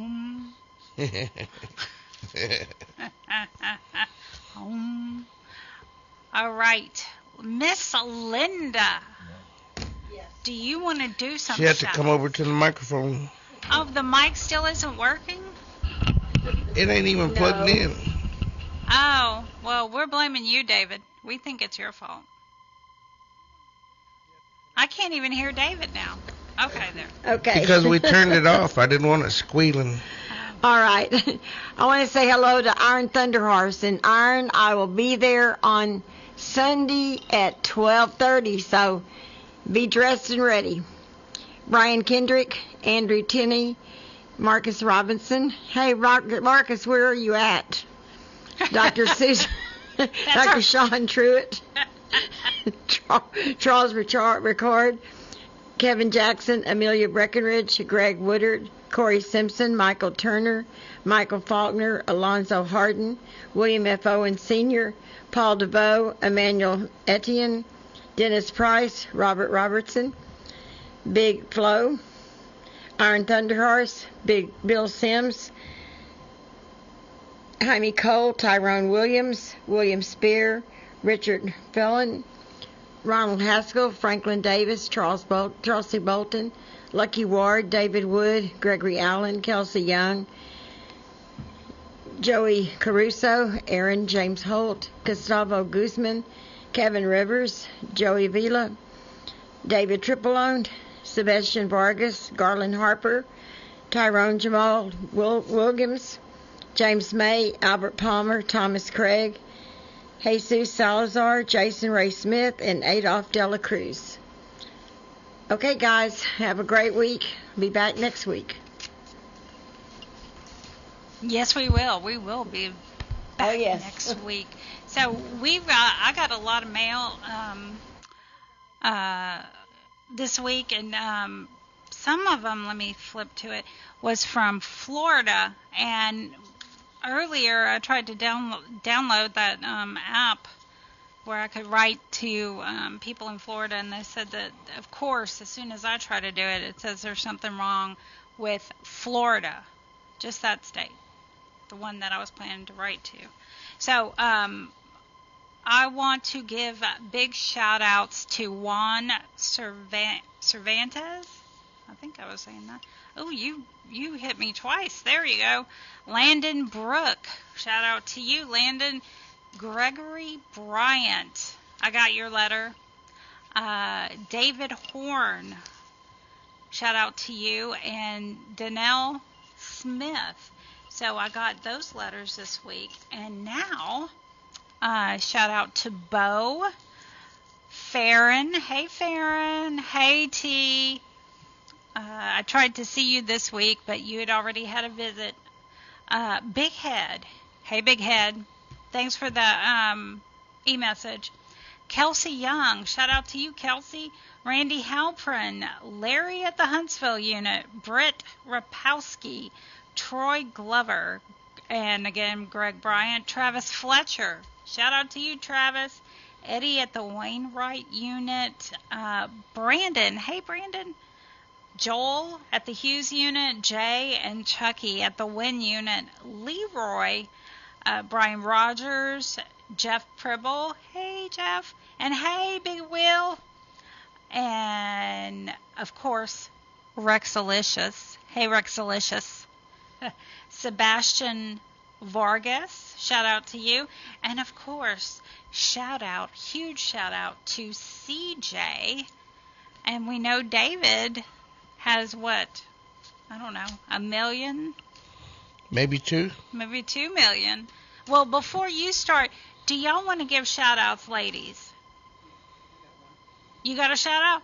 Well, come right over here and give one. So Miss Joanne Hall. I was fixing to say, I can't say your first and last name with the unit, but you're not with the unit. You're not with the unit. All right, go ahead. All right. You got to talk into the mic. Talk into the mic. Yes. Hi, everybody. This is Joanne with Texas Prison Weddings. I hope that's okay. I want to get a shout out to all of our newlyweds for February. The 4th, Shamika and Christopher at Ferguson. The 5th was Ashley and Shaz at Garza East. The 10th, Marisol and Aaron at Cofield. The 11th was Afira and Christopher at Jester. He heard me a couple of weeks ago and was telling his bride about it, so I hope you're listening again tonight. The 11th was Jade and Sire at Lintner. 17th was Christopher and Alexander at Clemens. The 19th was Marissa and LeBron Tavion at Huge. The 21st was Neil and Viviana in Dilley, Texas. The 23rd, Tina and Dwight at the PAC. The 25th was Sabrina and Lawrence at Memorial. I want to wish all of you best wishes to all for a long and happy life together. You guys behave so y'all can hurry home to your wives. Congratulations. See y'all next week. Bye. So do you marry a lot of at the women's prisons? I've got a couple of women coming up soon. Oh, cool. Yeah. All right, Athena, with your skirt, do you want to give a shout out? You want to come over here and pick your leg up? Well, I meant the feet, because your shoes. Man, these shoes, y'all just don't know. Look. Yeah, you got it. Look at that. Come on now. Look at these shoes. I wish I could wear those. Maybe shoes. she'll get a poem next week. Oh, Lord, here he is. You're going to get a flip poem. All right, David, maybe. Oh, she wears a size 6 if y'all want to buy her some shoes. So, David, do you want to show your feet and maybe you can get... No, I don't think so. That was quick. I don't think I have clipped my toenails and God knows how long. Ew. I don't know. They might like that. Ew. Oh, God. It takes all kinds of kinds. Yeah, well, that's a specific kind. Well, do you have shout-outs, David? I got a few, man. You know, I've been getting some really good messages lately. I got a message, if I can find it, from the whole cell block. Woo! Yeah, that's what I said. I'm not going to give out all the names or nothing, but they said that it's from West Virginia, and everybody in D2 is shouting out to us. Hey, West Virginia. Hey, D2. Look, there's a hand coming across. Yeah. And then James McArith tells everybody that he's doing good, and he just says, hey. He didn't say, hey, boo, but he did say, hey. Where's the boo, man? Yeah. Well, that's, and then Travis Fletcher, I got contacted by his attorney today. Really? Yeah. So maybe something's fixing to kick off. I asked him how I could help him. I know you're going to come to Texas, man, if something kicks off. Yeah, but we'll start off. I'm just going to do the list where they've been actually messaging me. I ain't going to do the whole list. Some of them just hanging out over there. They just want to hear their name, but they're not even texting back. So we're going to say hey to Daniel Lipscomb, Robert Tlusty, John Thomas, Justin Stolick, Michael Perez, James McArith, Eric Hensley, Devontae Harris, Savannah Gonzalez.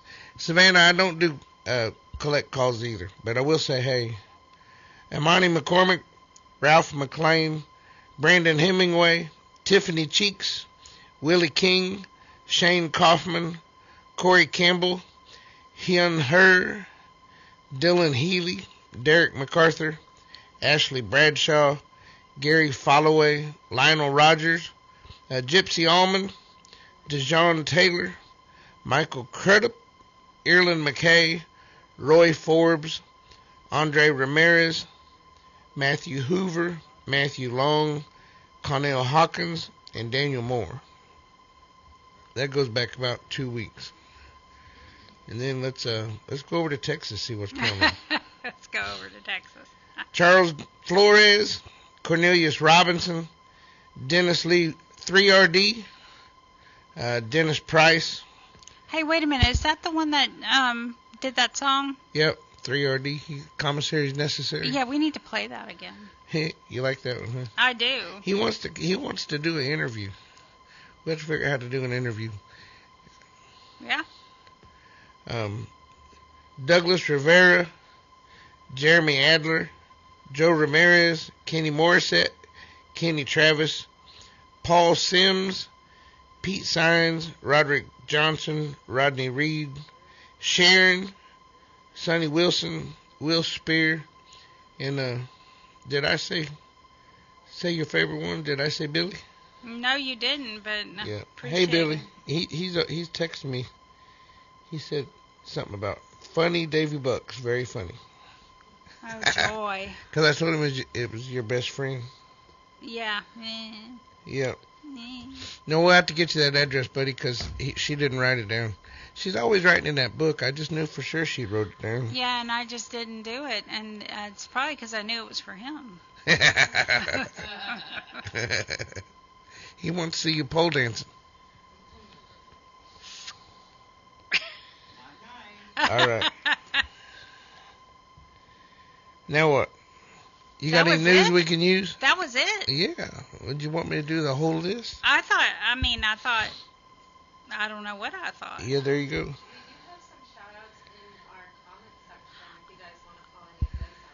Yeah, we can't hear you talking. So hey, we just hand end me up your with phone. dead air. Oh my God, I hit the wrong button. I keep hitting my thing. She's going to bring me her phone, and I am going to read out some shout-outs, even though, they really want to hear from you, typically. But, and I know, okay, let's see. Crystal wants to make a shout-out to Terry, who is on the Michaels unit. Denise wants to make a shout-out to Cameron, her grandson. Well, they ought to be calling. I know they should be. I just got one more. Rebecca wants to do one for Stephen over at the Smith unit. Now, you see, David got mad at me. Yeah, because we can fill up a whole show with us yelling out shout-outs for everybody, but they want to hear your voice. Yeah, they do, but, See, we got a caller on the phone right now. I was being nice. You being nice. You enabling. And I am an enabler. I can't help it. All right, now we have Ken's back on. Ken is back on he just can't help it. He has to get him back on. There we go. Enabling. I am an I can hear it from here, Ken. Yep. All right, now we have Ken. Hey, Ken. You're on the air. Again? Well, you called. What do you want to do? Do you want to listen? No, I'm going to talk. Okay, we'll talk. Sandy, that was great. I like your cheap shots. That was really good. I know, I hear that. I'm watching on my laptop and talking on the phone. Oh, that's why I was giving feedback. You're not supposed to do that. David gets upset. I'm not? No, because it echoes. It echoos. Because there's a time delay. Yeah. I know, I hear that. I'm watching. You see? Time delay. See Yeah, what we're talking I hear about? But yes, I have to get my cheap shots in when I can. That was great. I love that. That was awesome. Just to throw that cheap shot in there and make her look like an idiot. I mean, but Athena, you don't know what you just did. They've already texted me for your OnlyFans. Oh, with her shoe? With her shoe and her thigh. They've already started texting me. Do you know her? What's her OnlyFans? Yeah, Athena's going to get fan mail now. Yeah. Yep. She's already had fan mail. Yeah, she... Already? She was asking me last week how to respond. She wants to... Yeah, but the creeps are going to come out now. Oh, yeah. The creeps come out at night. Yeah, she's going to be... All right. She will be sipping a Slurpee on the beach in no time. She's going on a trip. Are you sure tomorrow. it's a Slurpee she's going to be sipping? Yes. I have confidence it will be a Slurpee. A Slurpee and a doobie? Yep, that's what I was thinking. Yeah, That's what I was thinking, too. Well, you just went straight there, so I was trying to beat around it. Hey, they don't have a dump for the video, do they? A dump? No. A dump for the video when Danny just flew the bird? Oh, well, that's okay. We can do it on the video. We can't do it. Oh, I didn't know that. On the radio. Yeah, the radio can't see us. Yeah. Well, I guess. All right, you're right. We do I didn't know that was. Oh, I didn't know that was acceptable. Yeah, we could probably even cuss on the video, but we try not to because it carries over the radio. Well, now Gloria and I got some fan mail from someone who has listened to Gloria at the protests when she's screaming, and I forgot what he called her now, but he is a big fan of Gloria and I, so kudos to you. But Gloria got banned off of KPFT for quite a while because of, And you're a celebrity here at Day 41. They watch you and Linda and Gloria all the time on these Texas true crime protests and stuff. The first day I got here, you guys were on TV. I was like, hey, I know them. She just dropped me off here. And they're like, no, for real. I'm like, yeah. Yeah. They're a celebrity here. Well, I wish I felt like one, because I sure don't. Let me tell you. Well, Linda does. Linda is a celebrity. Linda has a fan club. Yes, she does. Linda has a fan club. Yeah. She definitely does. Oh. I have nothing. Yeah. You do. You have many people who are your fans. Yes. I figured out now that I can talk to you if I call the show. You don't answer no phone calls.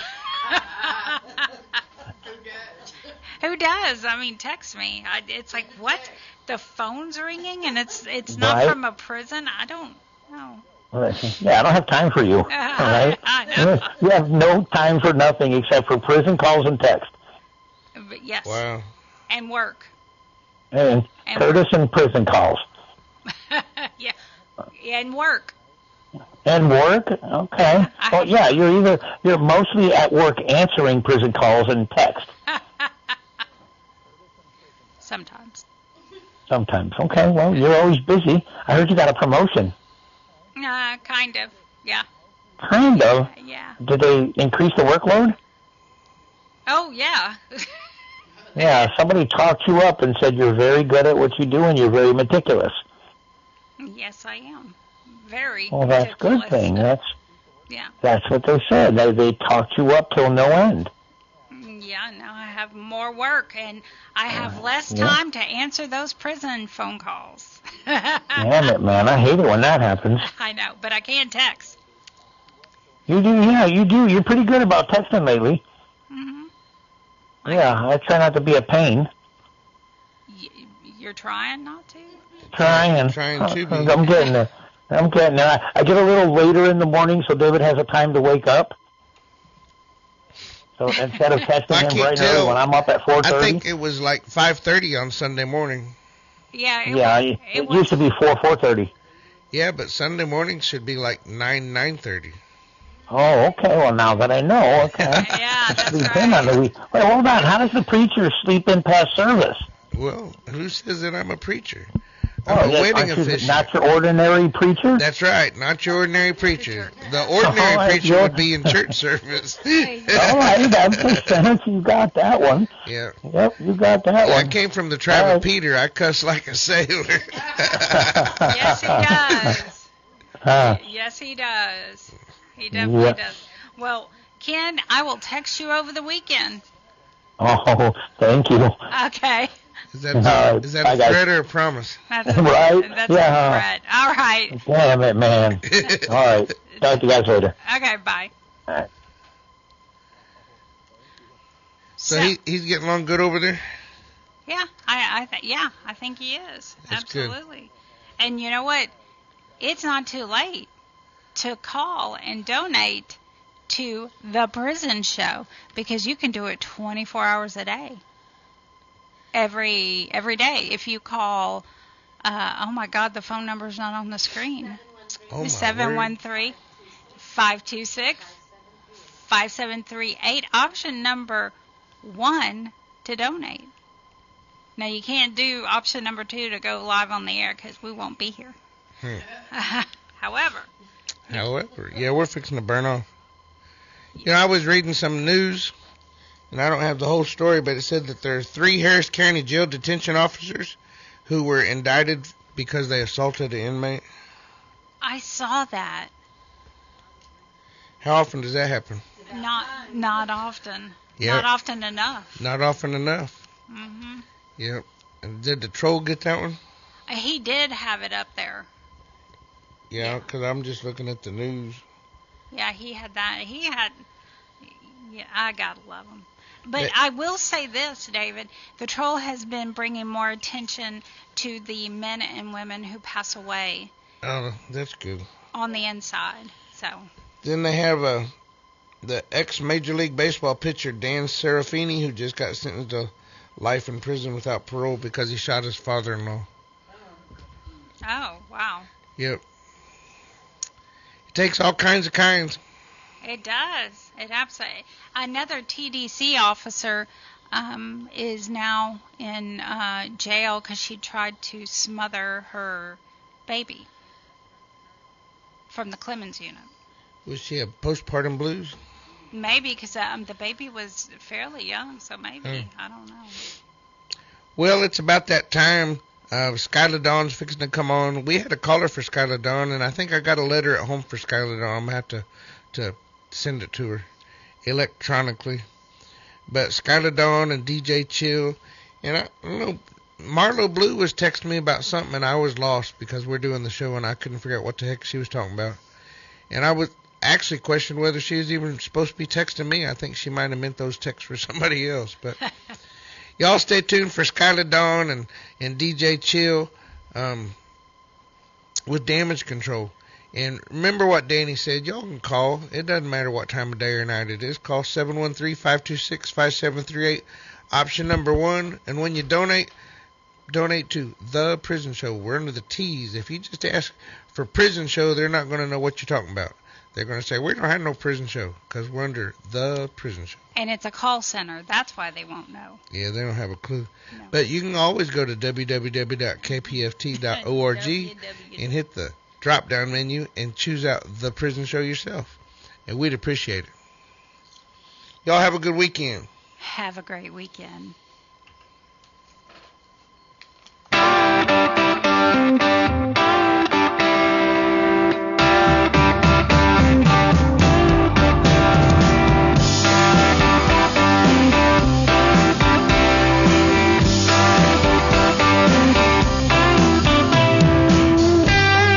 Daddy, I'm coming to see you